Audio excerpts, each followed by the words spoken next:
Entre Existencialistas es el podcast donde hablamos de la terapia existencial y la vida desde un punto de vista arrojado y humano, demasiado humano.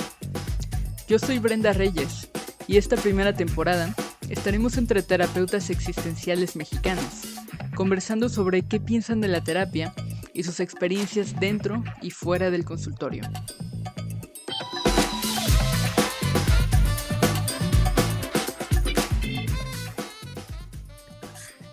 Hola. Hola Brenda, perdón. Hola, Juac. ¿Cómo estás? Bien, ¿y tú? Bien. Acá llovió, entonces el ambiente la neta es que está sabroso y fresco sobre todo. Bien. Vale. Pues me faltó presentarte, entonces te presento. Pues hoy estamos aquí con Joaquín Magaña. Él es terapeuta existencial, ¿no? También estudia musicoterapia, es terapeuta individual y de grupo y trabaja con adolescentes y adultos. Así mero. Ok. Gusto. Pues qué bueno que nos estás acompañando hoy, Joaquín. Hombre, y ya sabes. Y bueno, pues si te late, comenzamos de una vez con la primera pregunta. Venga. Em, Esta es un poco la pregunta trampa, pero a ver qué nos dices de esto. ¿Qué es para ti la terapia existencial? ¿Cómo sabes si cae uno en la trampa? Es una buena pregunta. Creo que todo el mundo responde esta pregunta de manera distinta y es la pregunta con la que guío el resto de la entrevista. Entonces no hay manera de no caer en la trampa. Vas a Mm, caer, pero es ok. bueno, porque ahí nos va a dar indicaciones de por dónde seguirle. Yo flojito y cooperando. Bueno, pa- para mí la terapia existencial no es una porque hay varias formas de hacer terapia existencial. Asimismo, creo pues que hoy día la terapia existencial, en la terapia existencial más bien hay una tendencia a dejar de hacer filosofía existencial y mostrar solo una forma de estar en un método que es el hermenéutico. Pero digo que hay una distancia porque, por ejemplo, digo que hay distintas formas de hacer terapia existencial porque, por ejemplo, la escuela americana representada, tú sabes, por Rollo May y por Irving Yalom, me parecen más cercanos a lo que sería una terapéutica existencial que se adhiere a los principios filosóficos del existencialismo y que se observan en su praxis clínica.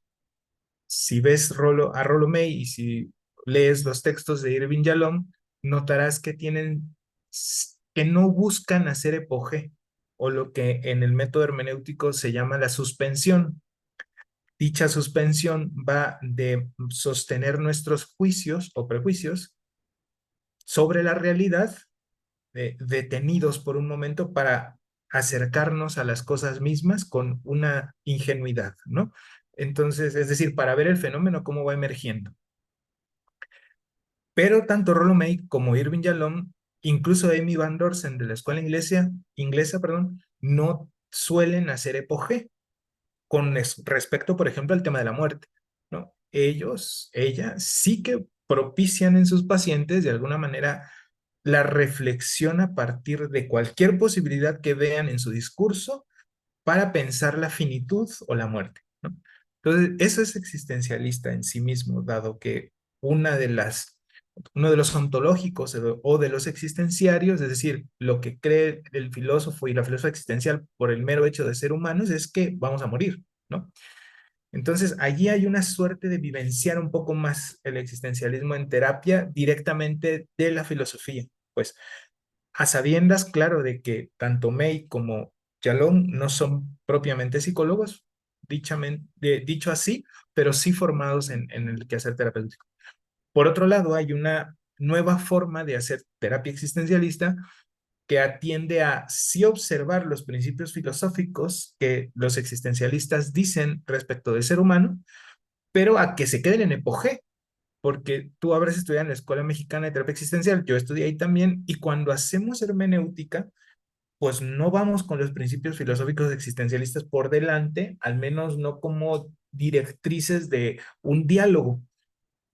Vamos con el método por delante, lo que sugiere en consecuencia que la epoge va a contener nuestras perspectivas respecto al ser humano y estas atienden a las cuestiones existencialistas.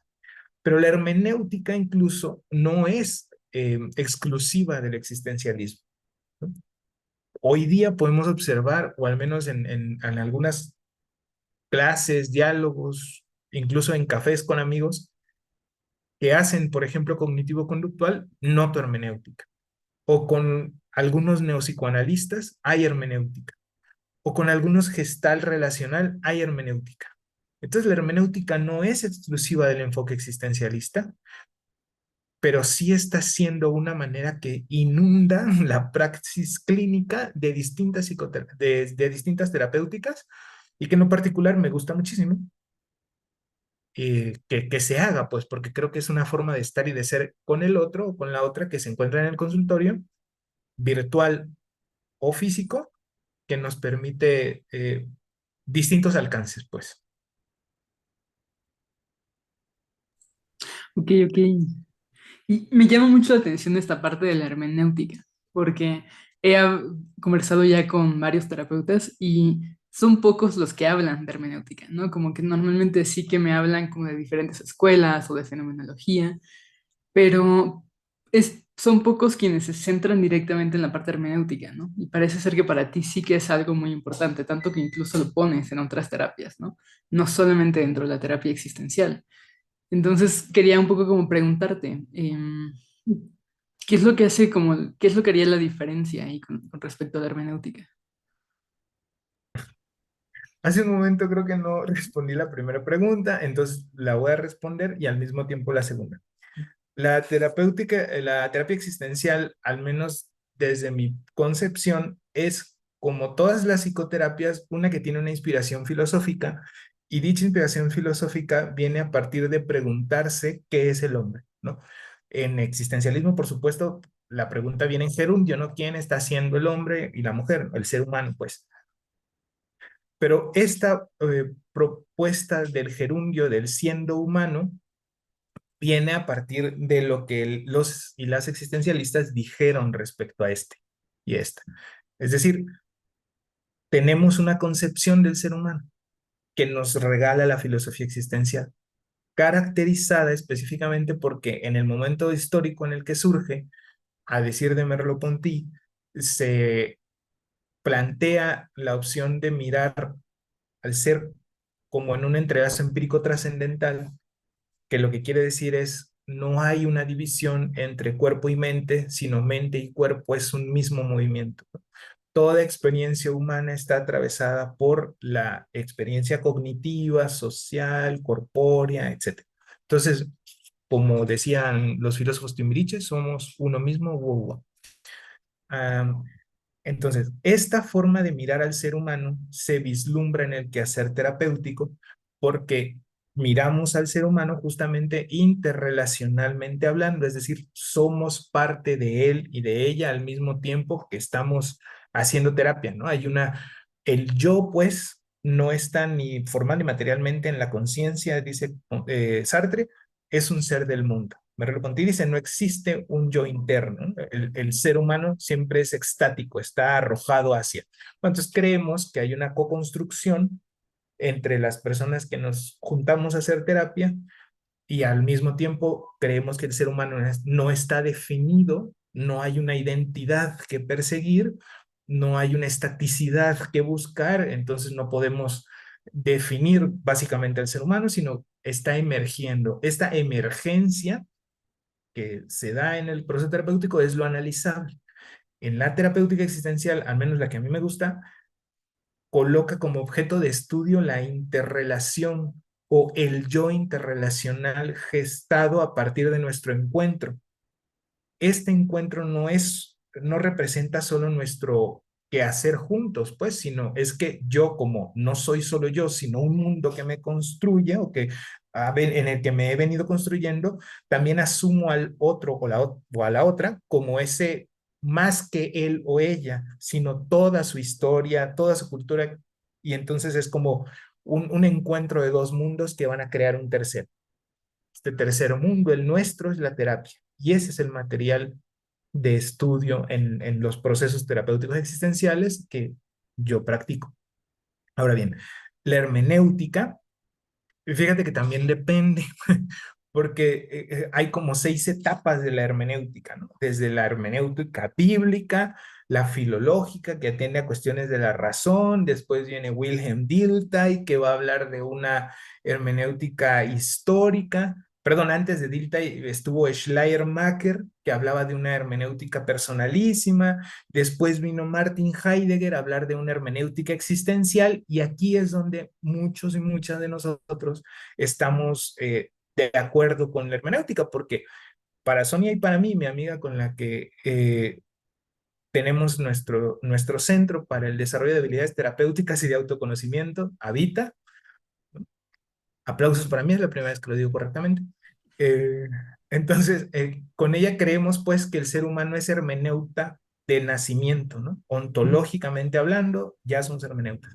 Porque yo tengo que dar cuenta ahora, por ejemplo, de lo que estoy diciendo.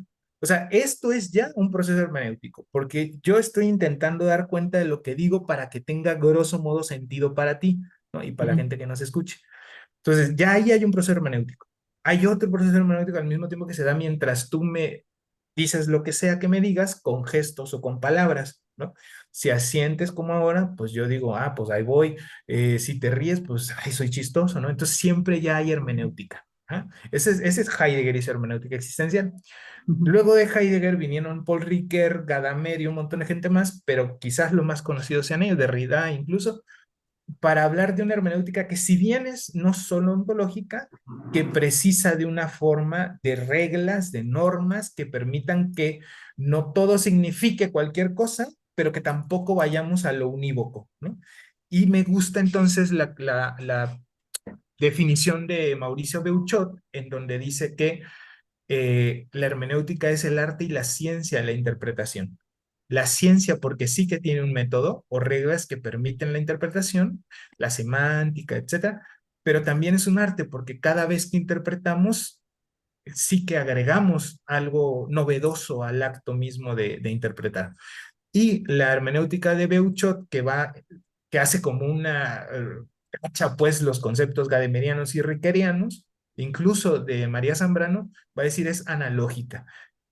¿Qué es la hermenéutica analógica? Una tensión que sostiene los dos polos, el unívoco y el polisémico. Lo unívoco no puede soltar lo polisémico, ¿no? No se pueden soltar porque, por un lado, nos iríamos a lo filológico, es decir, al significado único, y por el otro sería cualquier cosa, ¿no? Y en terapia no todo significa cualquier cosa. Si bien es cierto que no hay un significado específico para lo que nos narra el paciente, pues no podemos decir todo significa cualquier cosa, ¿no? Entonces, en esta tensión que sostiene lo unívoco y lo polisémico, nos movemos para intentar acercarnos a la experiencia del otro a partir de compartirle nuestros significados de sí mismo, ¿no?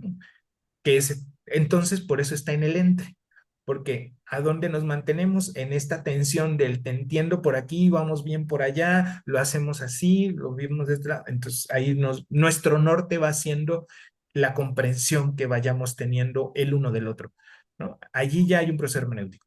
En Habita creemos que la metodología nos la permite la fenomenología. Entonces, sí que hacemos una hermenéutica fenomenológica.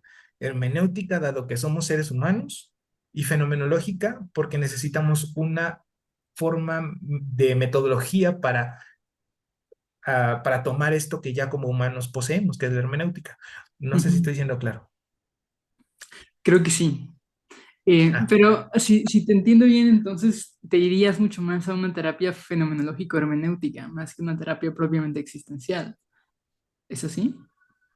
sí, sí, y que desde alguna manera lo existencial viene porque el método hermenéutico, fenomenológico hermenéutico, digo, cobra sentido sí, solo sí percibimos que el ser humano está siendo que no está terminado, que es relacional, Ujú. que en algún momento terminará, ¿no? O sea, que es finito, que el tiempo que no, que el tiempo es una mezcla entre presente, pasado y futuro, etcétera. Y todo esto que nos da el existencialismo, pues.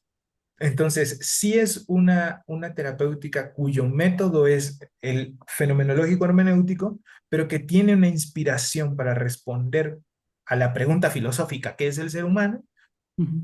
desde la filosofía existencialista. Ok, sí, sí. Entonces la filosofía existencialista estaría más, digamos, como en la antropología filosófica de la terapia, pero no así en el método que se sigue. Simona Lamona. Ok, ok, ok. Así, exacto, exacto. Me gusta la idea. ¿Y Ah, sí. cómo se ve esto ya como en la práctica terapéutica? ¿Nos podrías como dar algún ejemplo, una anécdota, algo? Sí, es que Ujú. estoy pensando qué anécdota, Ok. pero bueno, hay una paciente a la que siempre me da permiso de contar su chisme, ¿no? Porque yo le digo, oye, algún día quiero escribir, ¿me permitirías tomar tu historia para escribirla? Sí, le cambio el nombre, digo que eres de quién sabe dónde, y ya sabes. Me dijo, no, tú di mi nombre y que sepan que soy yo. Bueno, ni que la conociera todo el mundo, ¿cierto? Pero siempre me pide que si hablo de ella, diga su nombre, ¿no? Entonces, recuerdo mucho a Ari porque es la que me permite contar su historia, siempre, o en algún escrito, que nunca ha salido a la luz, by the way, o en una... Entonces, ahora la conocerá el mundo. Eh, es bien interesante porque llega ella a terapia después de que la acompañé durante varios años en una universidad donde trabajé y siendo alumna. Y ya luego me dice, ya no eres mi maestro, ¿no? O ya no eres el psicólogo de la escuela, ahora me puedes dar terapia, sí, pero ahora te voy a cobrar, ¿va? Y entonces, pues ya, ¿no? Hicimos, pues lo que teníamos que ver de logística y empezamos a hacer terapia. Y es bien interesante porque con ella hay propone una pregunta, me dice, ¿qué es el amor? Y entonces, de inmediato, estamos interpelados a responder desde lo que sabemos. Dicho saber, en tanto científico, se considera real, porque pues soy psicólogo de profesión. Y claramente puedo responder qué es el amor desde lo que sucede a nivel neurológico, ¿no? Ujú. Pues claro, es una cuestión de neurotransmisores, que entonces no sé qué, etc. Eh, Sin embargo, me quedo aceptando la pregunta y me quedo pensando en cómo me impacta su pregunta y se lo pongo, ¿no? Que es un poco aceptar que estamos creando este yo. O sea, esta pregunta no me genera el mismo impacto si fueses tú la que me lo hiciera, ¿no? Porque no hacemos terapia, porque estamos en una entrevista, porque nos conocemos de otros espacios, ¿no? Pero no es lo mismo si me lo pregunta mi pareja, ¿no? Si me pregunta ella, ¿qué es el amor? Yo le diría, Rigo es amor, ¿no? Pero bueno, o sea, porque nos llevamos muy así. Ujú. Entonces, esa pregunta que Ari me coloca, ¿qué es el amor?, es nuestra pregunta en el proceso terapéutico. Y viene para ser analizado en este encuentro que ella y yo estábamos sosteniendo. A partir de ahí, entonces, lo que le comparto es, no sé qué responderte, porque quiero saber por qué te lo preguntas. Y entonces le digo, yo me lo he preguntado a veces y tengo estas posibles respuestas, la parte científica y luego experiencias, pero son solo ejemplos, no definiciones. Y entonces me acuerdo de Sócrates, le digo, porque Sócrates no buscaba ejemplos, sino conceptualizar, ¿no? Ujú. Entonces empieza a decir, es que yo me lo pregunto porque no sé si amo a quien se supone debo amar. Y entonces viene una pregunta, ¿y cómo, a quién se supone que debes amar? Pues a mi mamá, a mi pareja, a mis amigos. Digo, ¿y qué piensas que sientes por tu mamá, por tus amigos, por tu pareja? Pues estoy claro que siento tal cosa por mi mamá, ¿no? Profunda admiración, profundo agradecimiento, que puedo confiar en ella, pero no sé si eso es amor, ¿no? Y entonces por tu pareja, tal cosa y tal cosa, y por tus amigos tal cosa y tal cosa. Y entonces le comparto yo un poco de mí. Fíjate que yo pienso que a mi pareja quizás sí la ame, ¿no? No Ujú, porque haya una respuesta correcta respecto de eso, sino porque siento tal cosa, ¿no? Y me comparto. Me dice, y así comenzamos a dialogar respecto a qué es el amor. Año y medio o 2 años después, no me acuerdo, que empezamos a hacer terapia, me dijo algo así. Creo que podemos espaciar nuestras sesiones de aquí a cada vez que tenga algo que quiera platicarle a alguien. Yo dije, oye, me parece muy buena idea.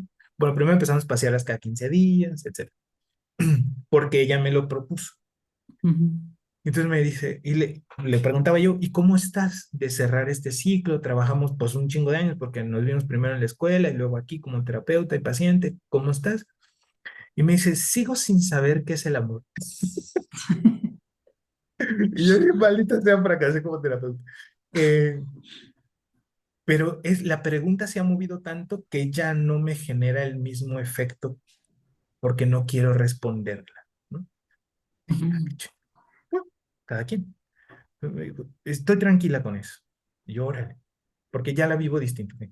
Bueno, quien escucha podría decir, 1 año y medio con esa pregunta, güey, qué pedo, no vamos a ir a terapia contigo jamás.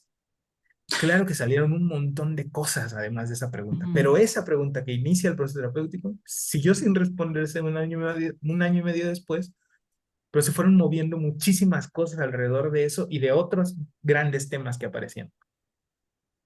Algo así hago yo en el consultorio. Ok, ok.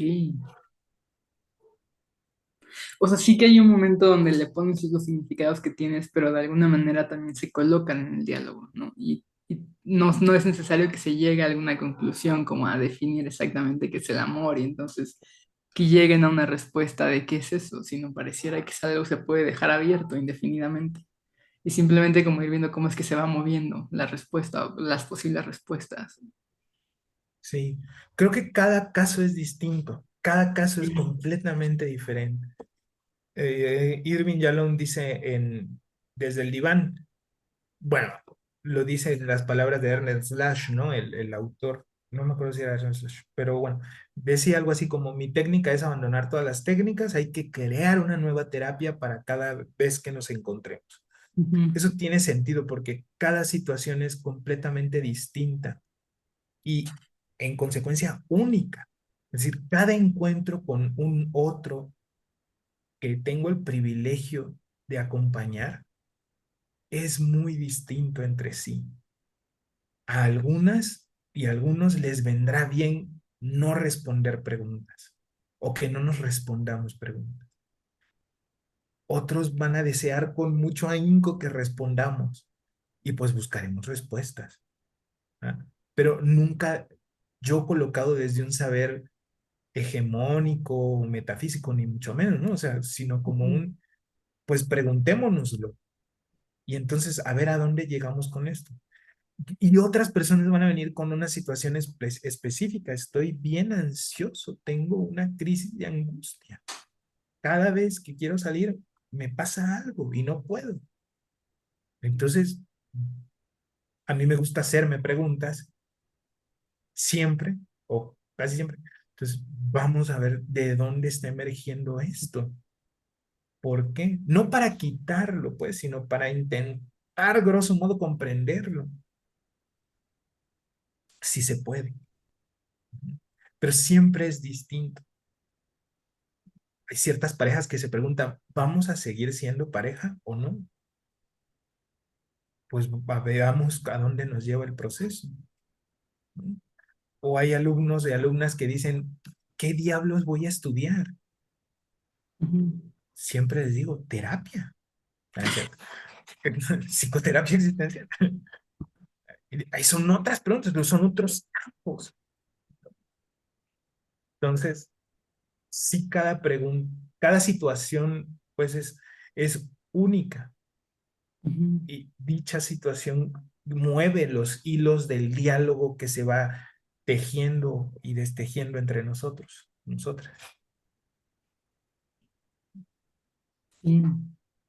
Me haces pensar un poco como en esta imposibilidad de estandarizar la terapia existencial, ¿no? Como de que no existe una manera única de hacer terapia existencial porque en realidad tampoco eres el mismo terapeuta con cada paciente o siquiera con el mismo paciente cada sesión, ¿no? Como si seguimos allá, tendríamos que estar haciendo algo distinto cada vez.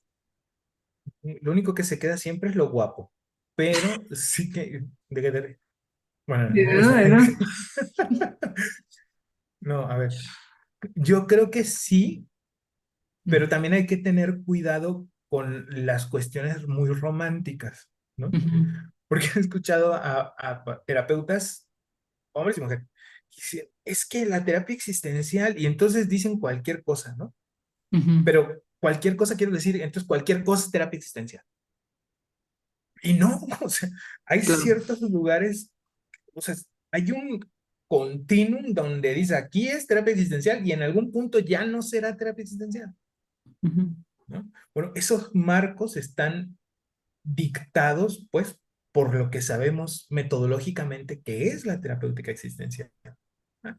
Una vez que ya andemos por otros lados, pues ya no hacemos terapia existencial, ¿no? O ya no hacen algunas terapia existencial. ok, claro. Sí, es porque tampoco es un todo vale aquí. Ajá, pues sí, entonces todo el mundo haría terapia, ¿no? Claro. Y si algo nos... Y no digo que no todo el mundo pueda hacer terapia, pues terapeuta, pero sí hay que formarse, o sea, sí necesitamos del trabajo constante, cotidiano, de, ya deja tú, si no quieres leer, pues a algunos nos gusta mucho leer, pero sí que haya esa práctica seria y esa disciplina para intentar ser siempre mejor. No Ujú, sé hasta dónde puedas llegar, pues, y no sé si cuál es la medida, cuál es el techo de un terapeuta, vaya, pues, pero, pero sí, sí hay un esfuerzo por aquel que hace terapia para seguirse sorprendiendo de cosas, pues, y nos preparamos con un montón de cosas, con lecturas, con cursos, con poemas, con música, con pintura, con salir al teatro, con ir al cine, o sea, con platicar con alguien en la calle desconocido, ¿no? Por sorprendernos de la sonrisa que nos imaginamos nos da nuestro perrito, nuestra perrita, pues, porque no sonríen, vaya, o a lo mejor sí, no sé, pero a mí me gusta pensar que se ríe por algo mi perrita, ¿no? O ya perdí la cordura, o todavía puedo mirar ese tipo de situaciones, ¿no? O sea, ujú, y siempre la preparación que implica también la supervisión y el trabajo personal, de terapia personal, etcétera. O sea, sí hay un trabajo enorme que hacen los terapeutas y por eso cobramos, ¿no? ujú. Claro. Y creo que eso también es como muy importante porque muchas veces pareciera que nos formamos como terapeutas solamente en la academia, ¿no? O sea, como estudias psicología y después estudias una maestría en psicoterapia y ya con eso, ¿no? Pero me gusta como esto que pones, de que no solamente es algo que se estudia ahí, sino que también tiene que ver con el arte, con cómo vamos sintiendo el mundo, con el proceso de terapia personal, con la supervisión, ¿no? Como que pareciera que es un camino que no se termina. Pareciera que es un camino que no se termina, estoy de acuerdo con ello, y que sí, no solamente pasa del aula, o sea, no solamente se da en el aula. El aula es importante, yo no Ujú, voy a decir que no, sí es importante, pero no es ni siquiera la mitad de lo que forma a un terapeuta. O sea, si a mí me preguntas, ¿cuándo aprendiste a hacer terapia ujú, existencial? La neta, hasta la pandemia que me dediqué completamente a hacer terapia. O sea, que además no me quedaba de otra, ¿no? Porque por andar de emprendedor con mi pareja, pues no nos quedó más que migrar a la parte virtual y allí comencé a tener ya pacientes de manera regular y ujú, entonces dije, wow, creo que ahora sí estoy haciendo terapia existencial, o al menos estoy haciendo una terapia que me deja satisfecho con mi trabajo, pues. ujú, Pero yo había estudiado existencialismo hace un rato ya. O sea, vengo estudiándolo desde hace muchos años y hasta 2019, perdón, principios de 2020 fue que más o menos empecé a sentir que lo hacía grosso modo bien, ¿no? Y sigo formándome, pues, o sea, no dejo de leer, no dejo de entrar a cursos, no dejo de estar, o estoy en una maestría nueva.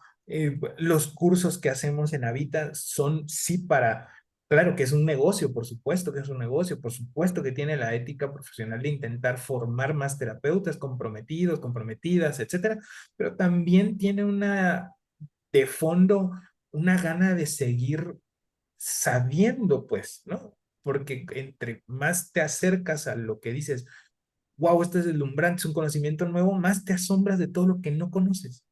Y los cursos a los que damos talleres y demás, como tú misma lo haces, pues Ujú. sí que es una bendición en ese sentido, bendito Nietzsche, porque aprendemos un montón de cosas mientras estamos intentando preparar las clases. Claro.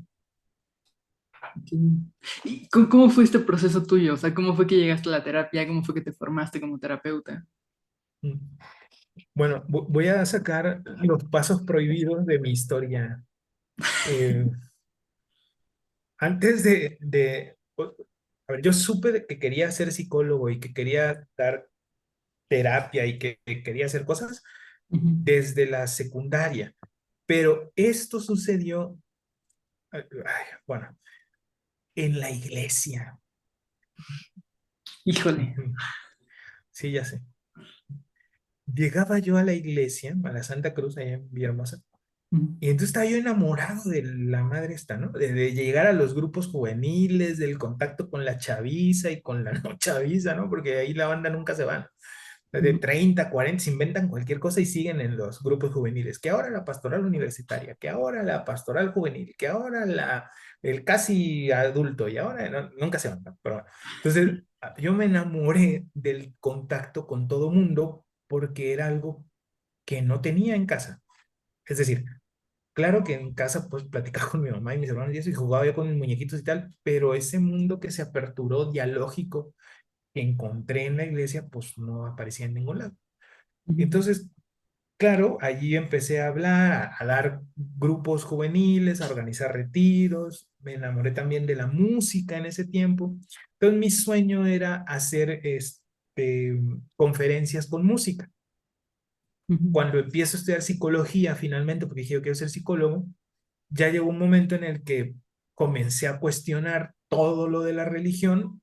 Evidentemente a los amigos de mi religión pues no les gustó mucho mi idea, y la verdad es que yo ya hacía más daño que bien en la iglesia, porque andaba yo criticando todo lo que se enseñaba, ¿no? Y entonces dije, pues ya que hago aquí, ¿verdad?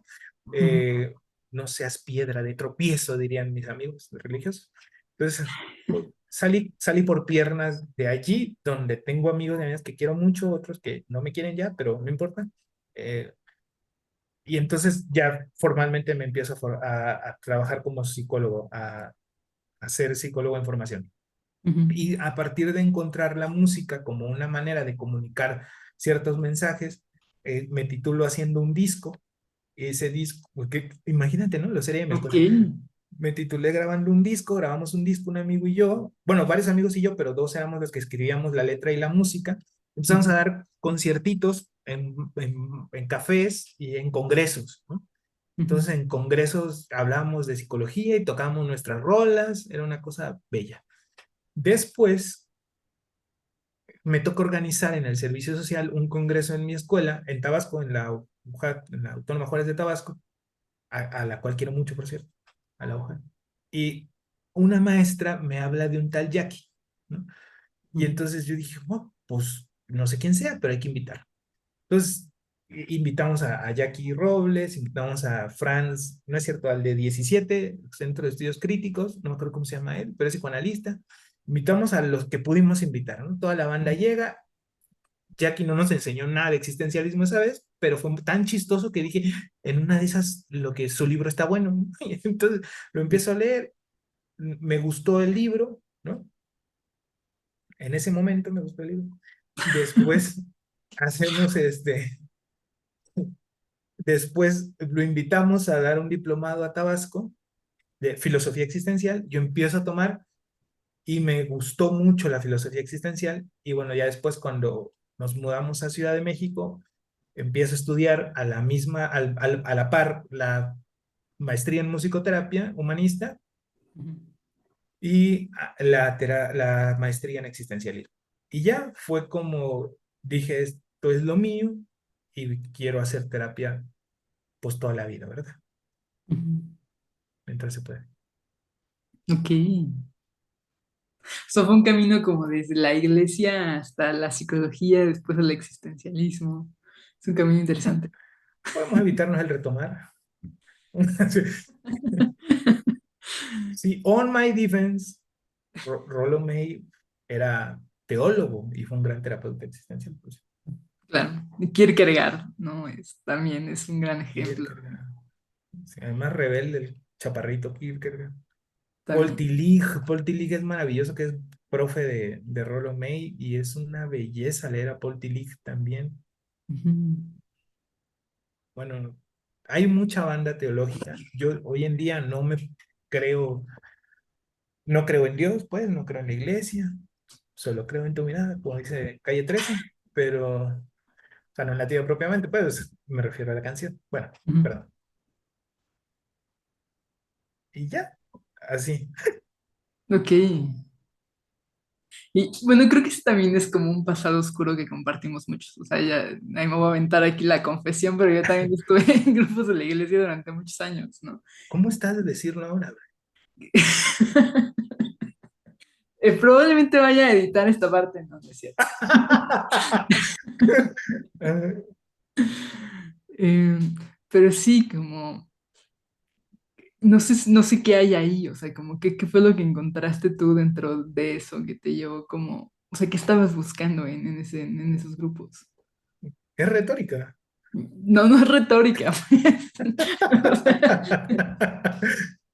O sea, te lo digo un poco porque, a ver, por ejemplo, a mí me empezó como a interesar esto y después me empecé a interesar más por la psicología y por la filosofía propiamente cuando la psicología me decepcionó. Mm, Eh, Como buscando un poco, no sé si de respuestas o queriendo encontrar como algún tipo de sentido a todo el desmadre caótico que me parecía que era la vida. sí, sí. Y, y no lo sé, eso me pasó a mí, pero quería preguntarte, como tú estabas buscando algo así. Ya. No, para nada.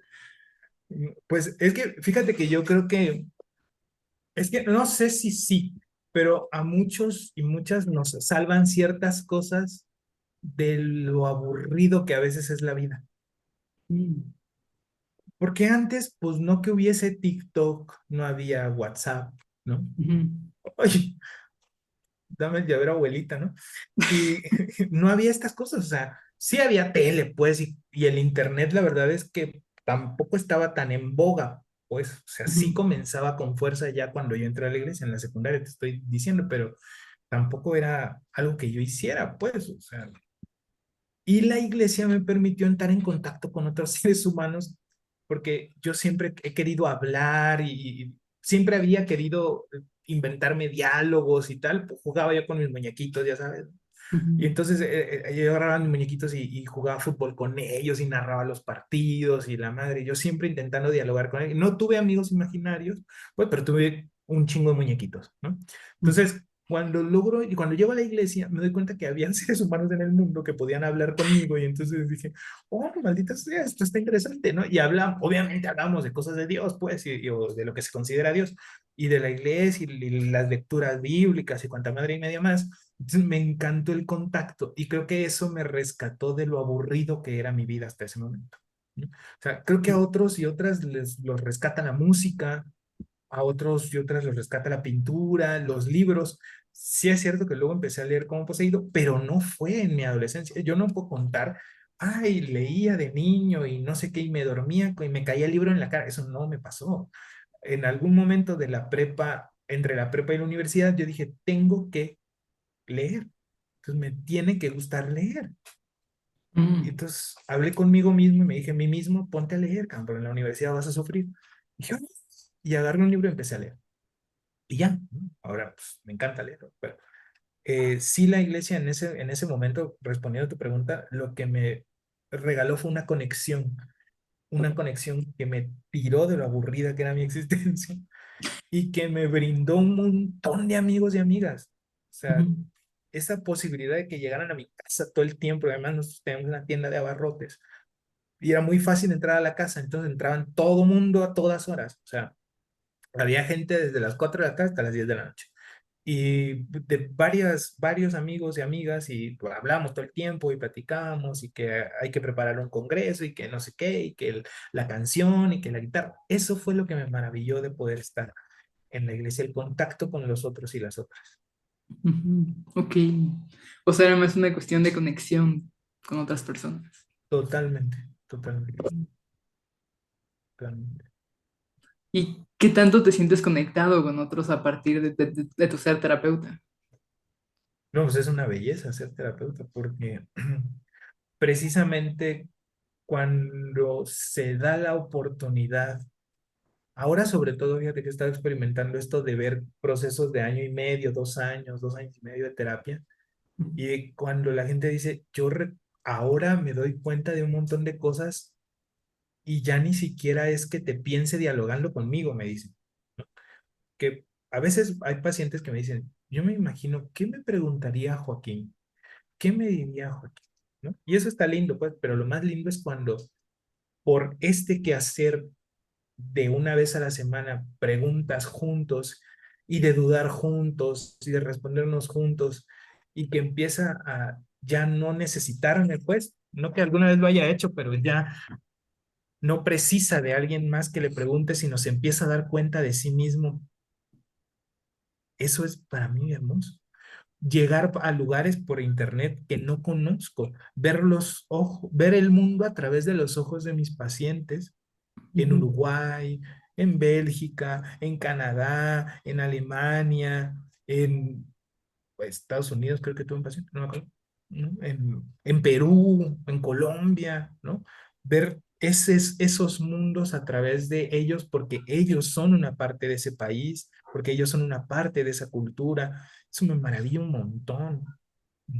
O los pacientes y las pacientes que me dicen, ¿cómo estás? Pero no lo preguntan de pila, ¿no? Sino de verdad te preguntan cómo estás.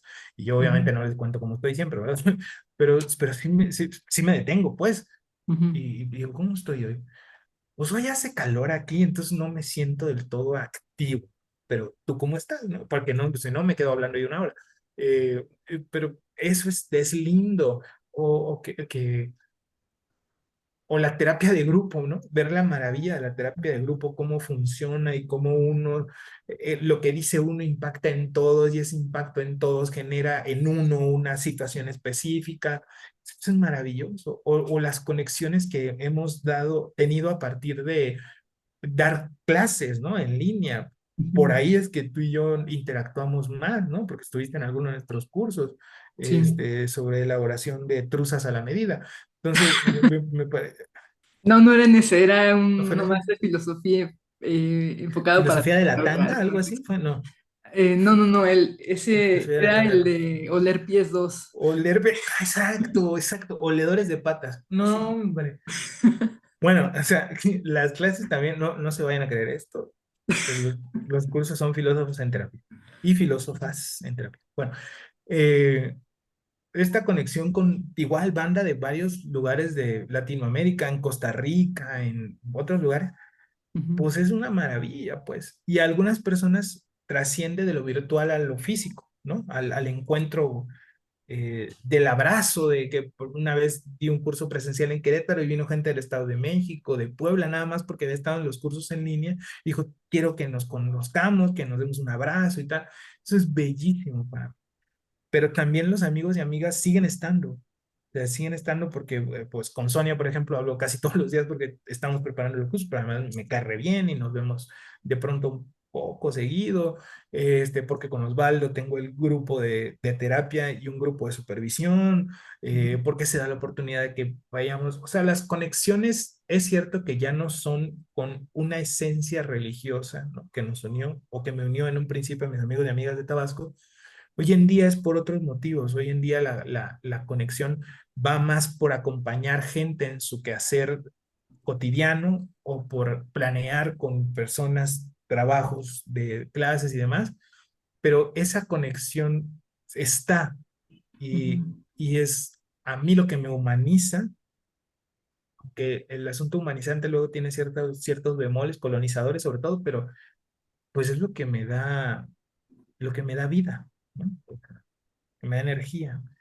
bueno, y mis perritas y mi pareja y el arte en sí mismo, pues, pero la conexión creo que para mí siempre ha sido importante y no la he experimentado tan fuerte como en los procesos terapéuticos. Ok, ok, ok.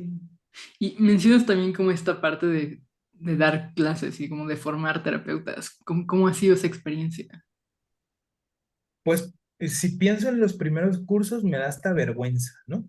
Porque yo decía, "Ay, qué bueno que se animó la gente a tomarlo, pero había gente muy picuda, ¿no? En los talleres y en retrospectiva digo, no tenía ni idea de cosas que ahora tengo y que quizás ahora puedo ser un poco más hábil, Ujú, pero me tenía que aventar, ¿no? O sea, no teníamos demasiada opción, era nos aventábamos o nos aventábamos a dar cursos y hubo gente que creyó en nosotros y estuvo ujú, y empezamos a trabajar. Ahí, pues la verdad es que yo tengo que reconocer mi agradecimiento, tengo que agradecer, ¿no? O sea, tengo que reconocer a través de mi agradecimiento a personas que han confiado en que podemos hacer cursos juntos, juntas, y gente que se inscribió a los cursos sin precisamente conocernos demasiado, sino porque algo les llamó la atención del nombre y creyeron en que podríamos trabajar. O sea, yo estoy completamente agradecido a Sonia por haberme considerado como su equipo para dar talleres, la considero una persona muy inteligente.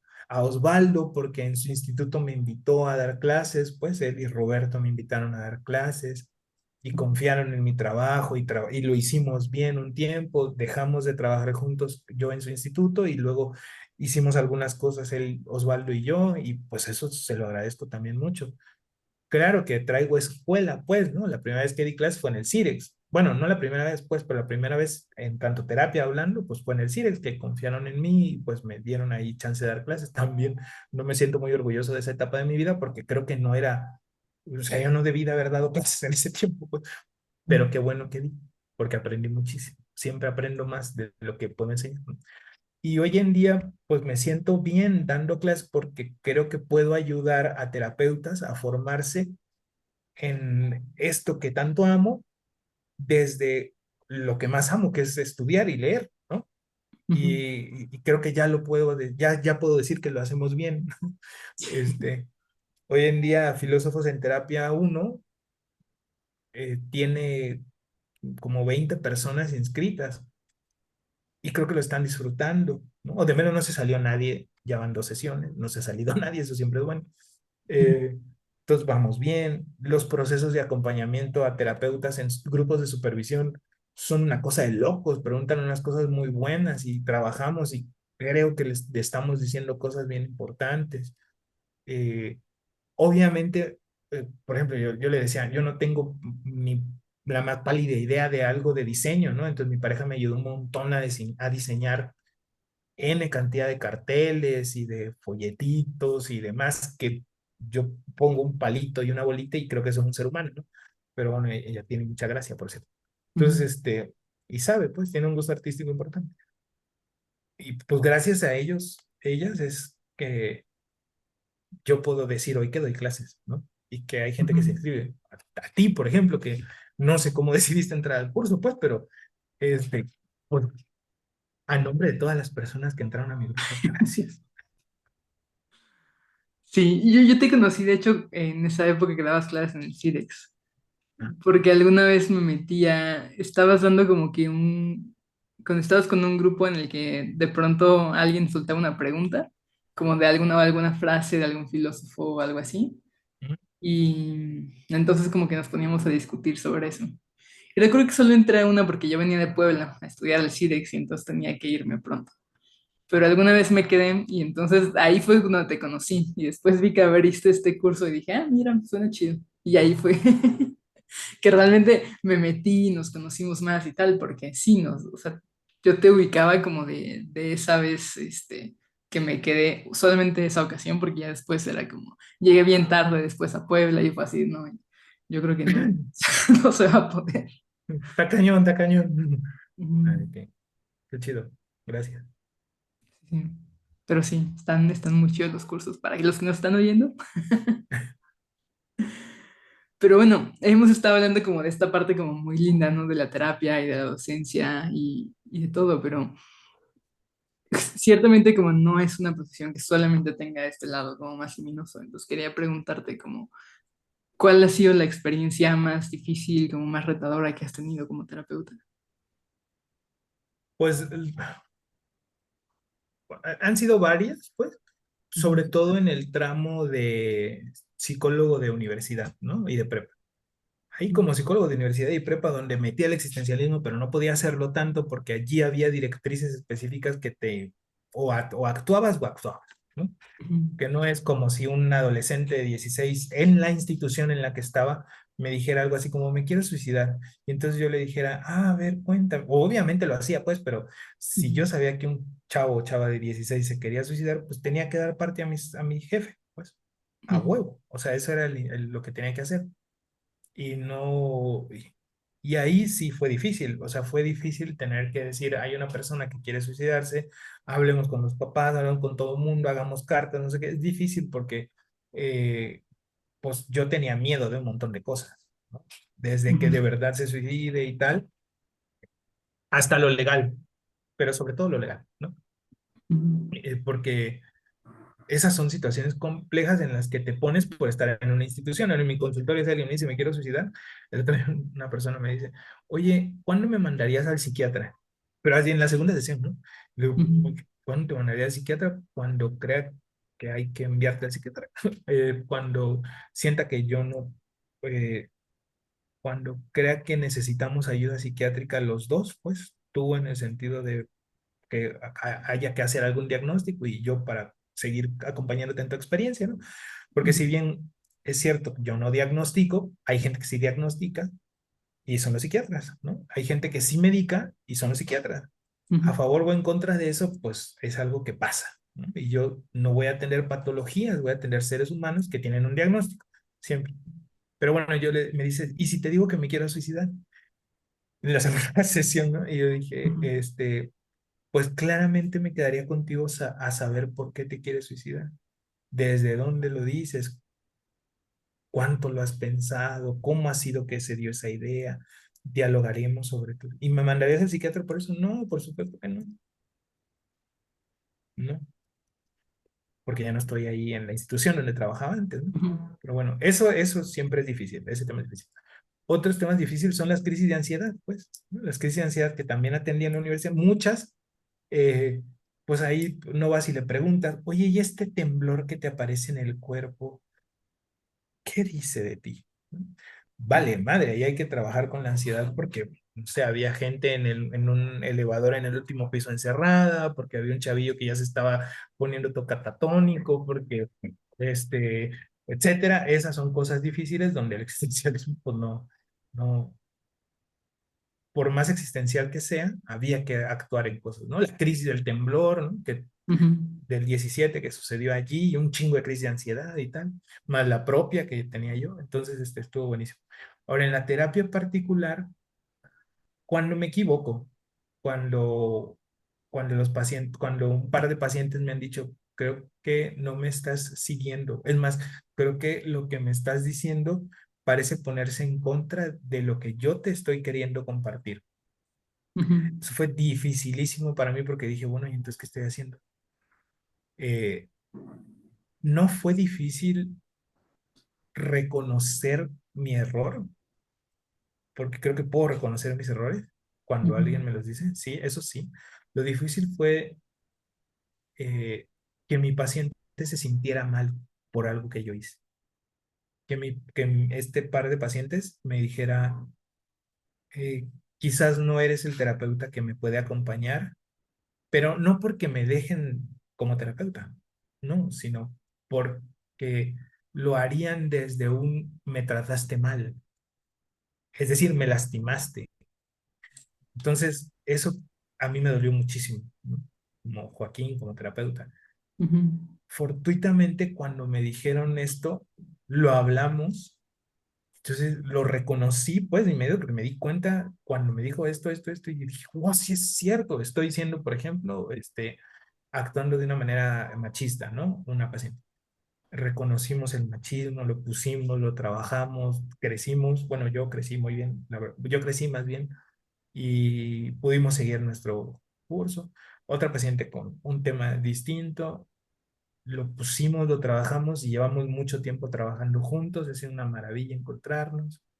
Eh, Alguna vez en una terapia de grupo sucedió algo que también marcó ciertas cosas que para mí fueron súper complicadas, a saberme no haciendo bien terapia de grupo o creer que no estaba, no creí, de verdad no estaba haciendo buena terapia de grupo y fue que el primero o el segundo grupo que llevé después de haber hecho la formación y pues fue muy difícil porque yo dije, puta, yo de verdad sueño con hacer terapia de grupo, ¿por qué no estoy pudiendo hacerlo bien? Y no es que ahora lo haga excelente, pues porque me reconozco fallando muchas veces en terapia de grupo todavía, pero pues me pegó fuerte en el ego, ¿no? Dije, puta, no voy a hacer terapia de grupo, creo. Y poco a poco creo que esos errores que me han dolido porque he podido herir a otros y otras, esos han sido los más difíciles para mí. Ok. ¿Y cómo le has hecho para sostenerte en eso? No, pues hablando mucho. O sea, en grupos, pues cuando necesito acompañamiento terapéutico, pues lo busco.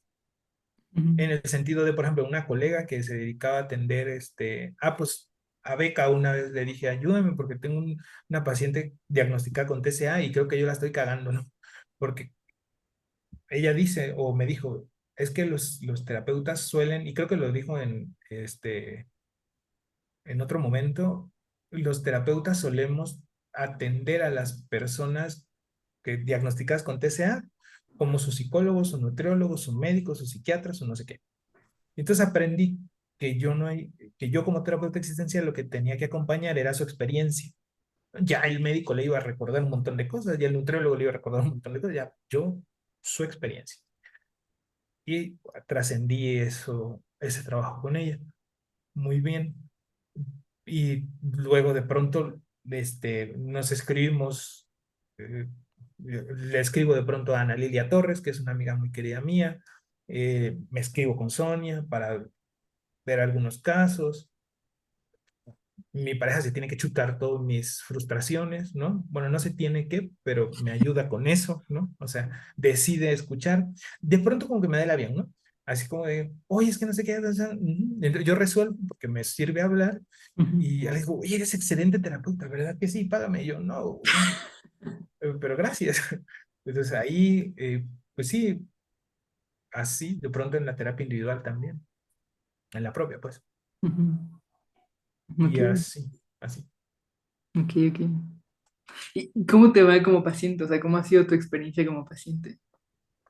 Pues empecé de paciente en la universidad y fue una experiencia rarísima, eh, porque mi terapeuta era gestal, pero gestal de las de grita, ¿no? Ok. Si estás escuchando esto, después nos hicimos, era mi maestra y ahora pues, somos cuates, ¿no? De pronto nos saludamos y nos hemos visto en alguna otra ocasión, pero me ayudó un montón.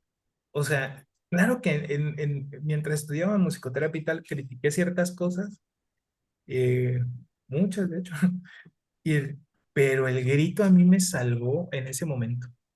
No me acuerdo que creo que tenía como una bola de estrés en el cuello y no sé qué, y entonces empezó a y me dijo, grita, grita, y yo, ¡ah!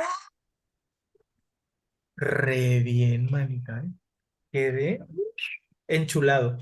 Y me fue bien en ese aspecto porque pues, puedo sacar. Luego hubo otras situaciones ahí en la terapia que ya no que por la situación en la que nos encontramos, porque ya empezábamos a trabajar, yo empezaba a trabajar con mi maestra y con otros maestros haciendo equipos de investigación, pues estaba viciada un poco la relación y ya no dejamos de hacer terapia juntos.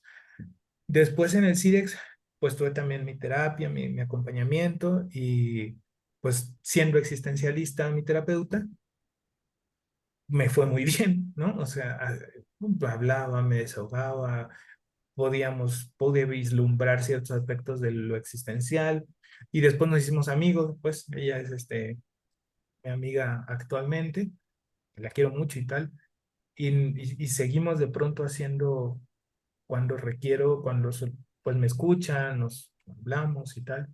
Ujú. Entonces, así, Ok. bien rico.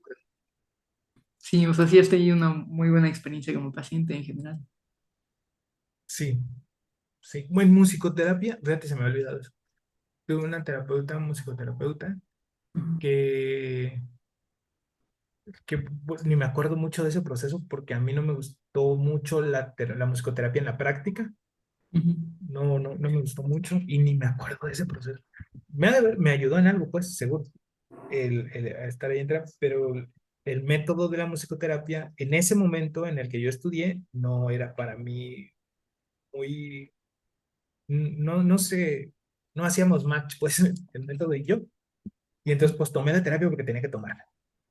Pero yo creo que ella no lo disfrutó mucho, no me disfrutó de paciente y yo no me acuerdo de mucho de la terapia. ok. ¿Y hay algo de eso que te traigas ahora como terapeuta, que de pronto digas, ah, esto aprendí como en mi terapia y ahora me sirve siendo terapeuta, algo así? Mm. Mi primera terapeuta escribía todo, todo, todo. Bueno, no sé si todo, pero yo la veía escribiendo todo el tiempo. Ujú, Y yo decía, ¿cómo puede escribir tanto? Eh, eh, y hoy día yo escribo cosas en terapia, ¿no? Voy tomando ciertas. Es que hoy en día, como atiendo a muchos pacientes fortuitamente, pues sí me es importante recordar cosas muy específicas de cada quien.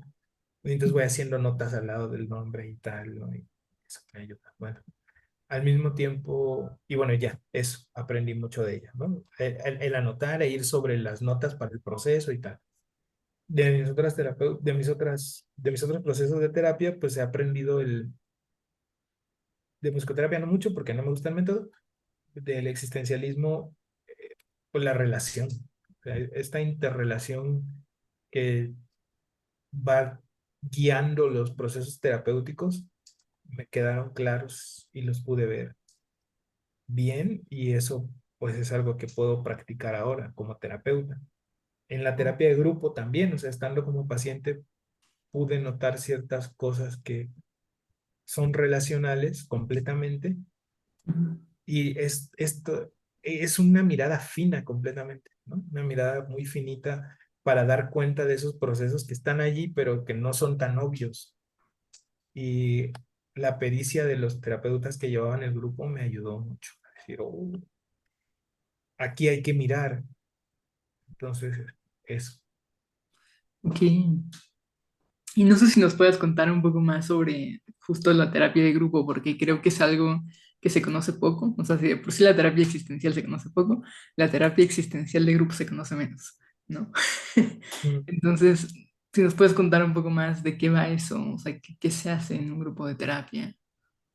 Últimamente me preguntaron personas para entrar a un grupo que vamos a abrir, este,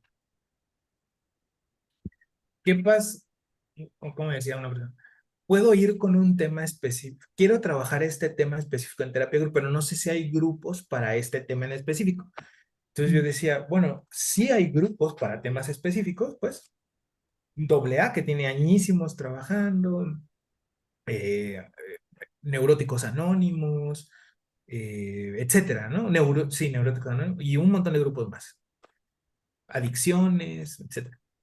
Y yo les decía a las personas que me preguntan sobre su tema, dije, el tema de cada quien en la terapia de grupo es, sin ofender a nadie, un mero pretexto para los terapeutas que nos ayuda como catalizador para iniciar un diálogo que va a ser grupal y cuyo tema entonces va a poder, va a desaparecer en algún momento porque no es importante el tema en sí, sino la forma en la que se expresa en el grupo, la manera en la que el grupo responde a esta persona que lleva un tema, Ujú, la manera en la que lo que dicen los otros y las otras respecto de tu tema te impacta, las respuestas que los otros y otras tienen de sus propios temas y la forma en la que tú impactas.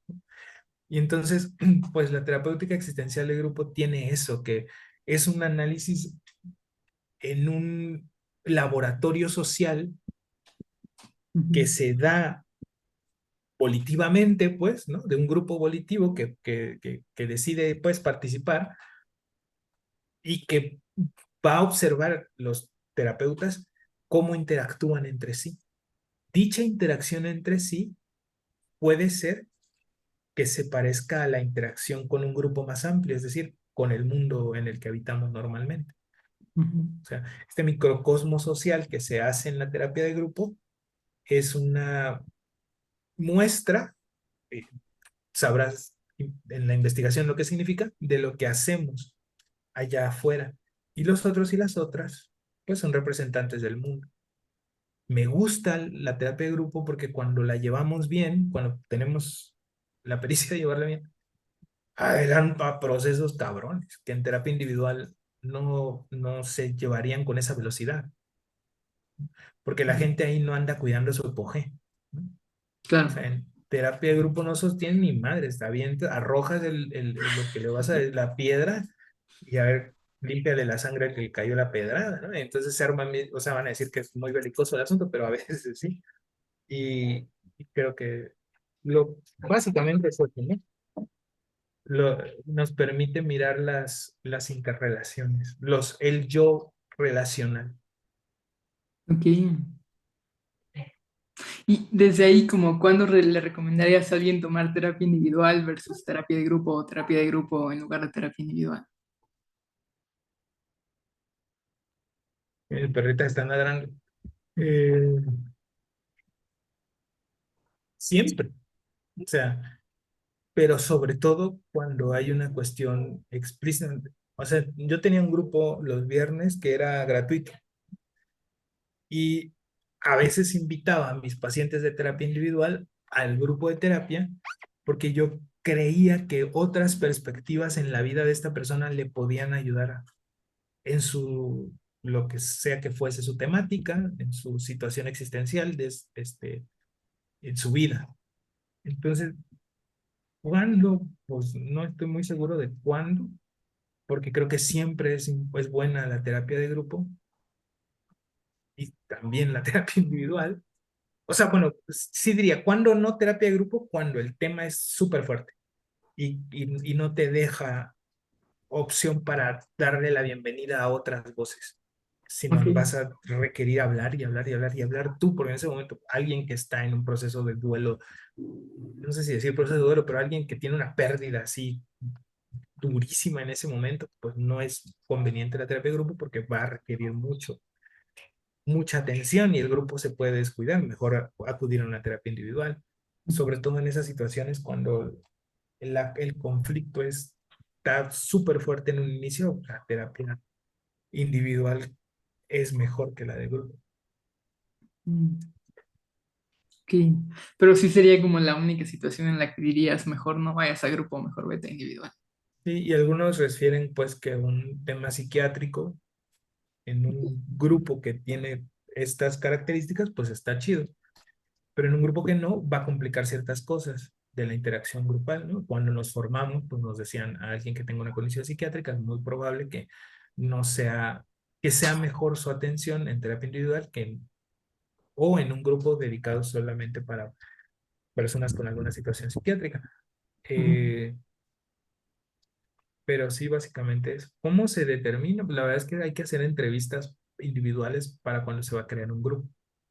Hacemos una entrevista individual y en la entrevista individual les contamos de qué va el grupo, les hablamos cómo es la dinámica y ya ellas deciden así a no, o nosotros vemos, creo que traes un tema muy fuerte que no sé cuántas sesiones, pues, pero quizá en un principio requieras demasiada atención, quizás sea mejor una terapia individual, o sea, la gente misma va a decidir. Ok, ok. Sí. Vale, pues me gustaría como seguir hablando indefinidamente, pero soy muy consciente del tiempo.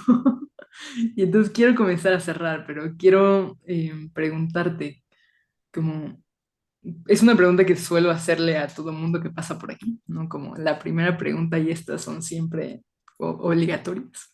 Forzosas. Porque creo que es una pregunta que igual como nos da como mucha luz de pronto. Em, y es la de como cuáles son los desafíos que le ves a la terapia existencial en México, o sea, qué nos falta por hacer, cómo sería el futuro. Pues yo creo que tiene un principal conflicto y es el tema de qué tanto se da a conocer.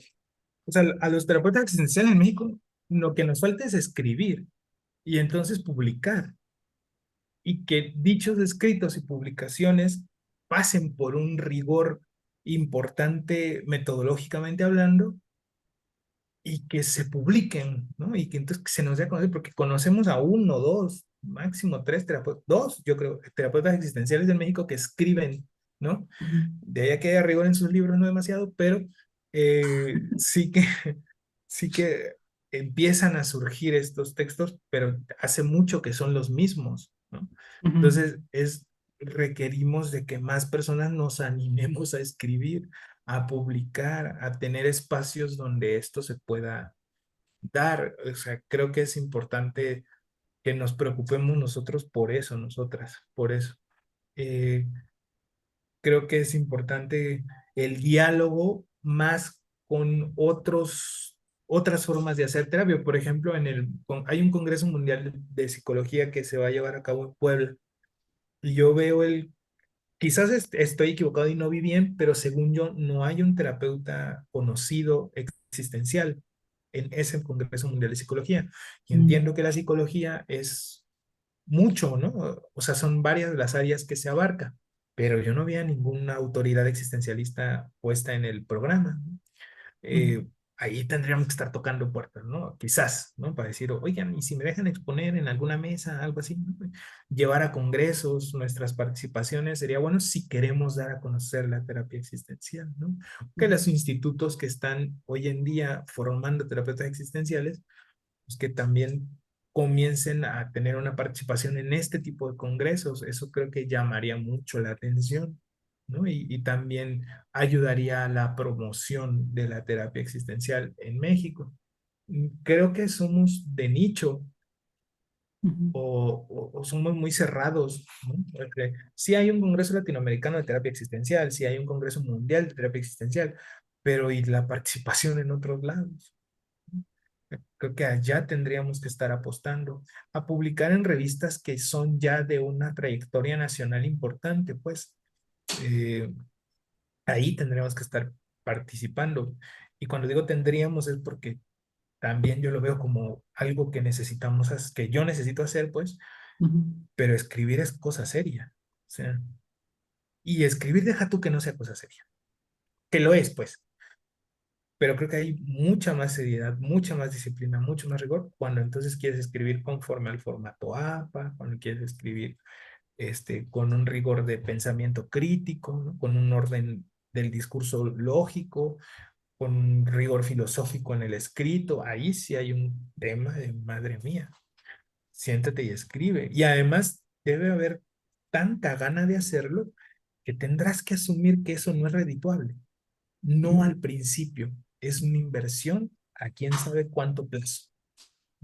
Claro que escribir da visibilidad yo le digo, le decía yo a mis alumnos, si quieres entrar a un mercado laboral desde la universidad, pues necesitas hacer un CV que te prepare para ello, si es que quieres entrar a ese mercado, sino para ti mismo, sino para las becas, sino para lo que tú quieras.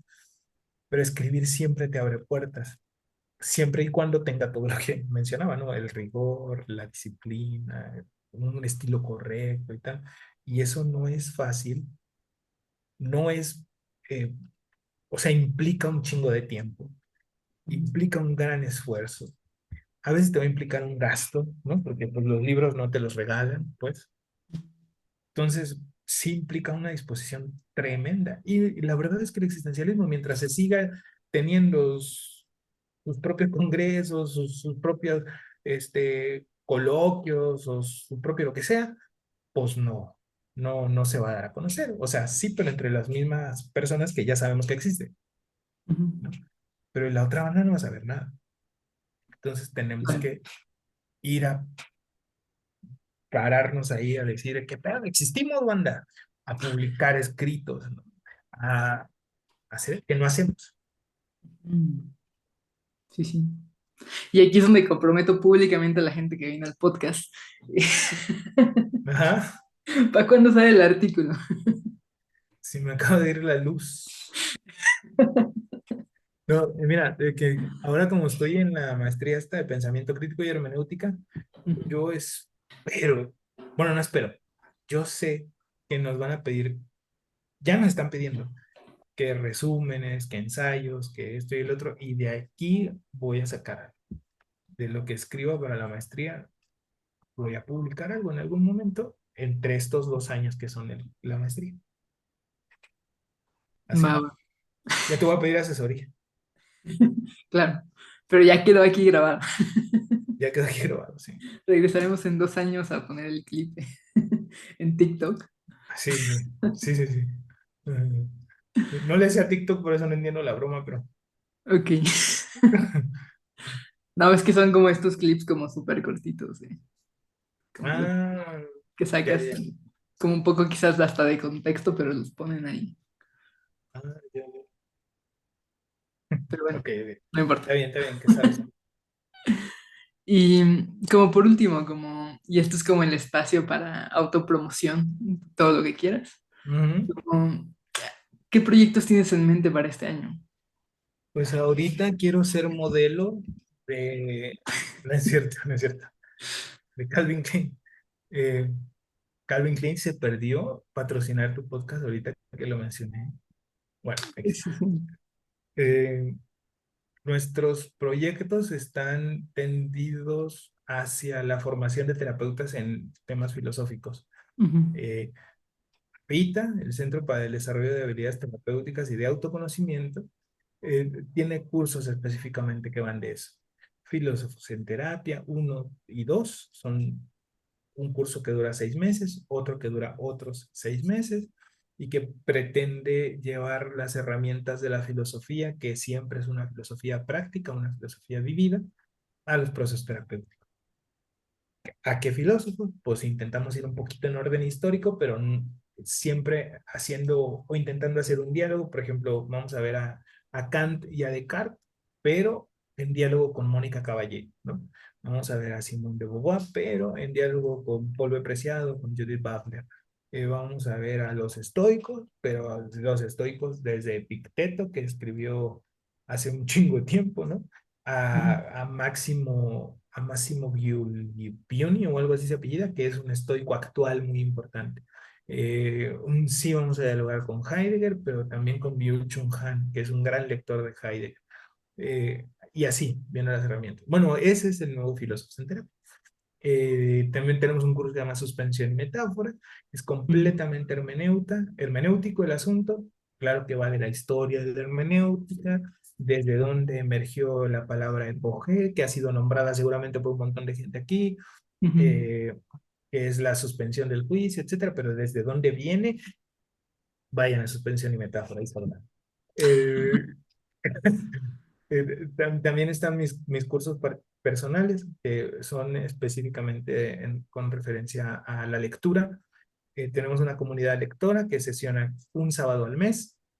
Este sábado 18 de marzo viene, a ver si sale a tiempo el podcast. Si no, pues ya, el 18 de marzo, si lo escucharon después, el 18 de marzo tuvimos una reunión para hablar de Jean-Paul Sartre y la náusea.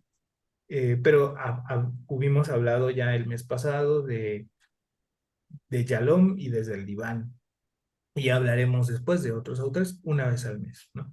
Hay grupos de supervisión que estamos coordinando con mi amigo Osvaldo, con mi amiga Sonia, donde también se nos pueden unir y ahí vemos tanto teoría como práctica y otras cosas más sabrosas. En fin, así andamos en Joaquín Magana Terapeuta, mi Instagram, o terapeuta Joaquín Magana, una de las dos, pero ahí estoy en el Instagram, que es como el perfil más usado para los temas de venta de cursos y terapia y tal. Vale, vale. Igual dejo aquí todo en la descripción y tu cuenta de OnlyFans también para que la gente pueda suscribirse. Sí, está suspendida porque fue demasiado sensual. Híjole. Entonces me dijeron, no, no, muy sexy, y me la cancelaron, pero la reactivaremos después. Ok, ok. Esperemos que se reactive antes del viernes y va. Sí, sí, sí, ojalá, ojalá. Pero bueno, muchísimas gracias, Juan. Fue un placer enorme conversar contigo y tenerte aquí en el Gracias, podcast. igualmente. Finalmente se hizo. Finalmente. Bueno, pues, Sale, pues muchas gracias gracias. a ti. Nos Gracias, vemos. gracias a ti. Dale.